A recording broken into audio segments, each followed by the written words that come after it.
Hello guys, nandito naman ako. Ang topic natin for today ay heart. Ang heart, malambot, fragile, madaling masira. So para sa mga broken hearted to, sa mga broken hearted, itong video to. You see, meron akong kaibigan, niloko siya ng girlfriend niya at napaka-hard ng panglolokong ginawa sa kanya. So super hard, pati ako nabigla. Makita niyo yung conversation nila in the next picture. Ay, yan na. Yan. Ngayon sinabi niya, bilang nagnigo yung ex niya, binalikan niya with no explanation. Ngayon, itong barkada ko, nagpatulong sa akin. Sabi ko sa kanya, ayos lang yan. Kasi, hindi naman ikaw yung nawalan. Siya. Mabuti kang lalaki. Mabait ka, sabi ko sa kanya.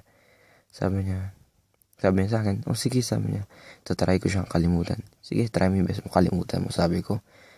Sabi ko, ayos lang yan. Kasi, kung tutusin, di ba?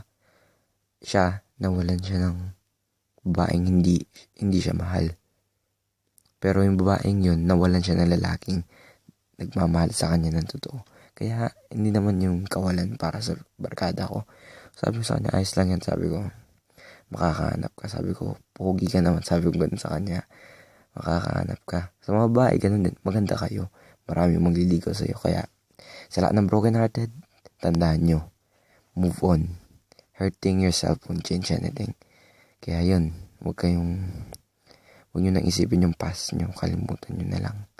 Kasi, inisip nyo, nakikinig kayo sa mga sad song, pinapatamaan yung sarili nyo, masasaktan lang kayo. Kaya, gawin nyo, kalimutan nyo na lang. Yung happy lang tayo dapat. Kaya guys, happy lang ha. Peace tayo. Spread lots of love.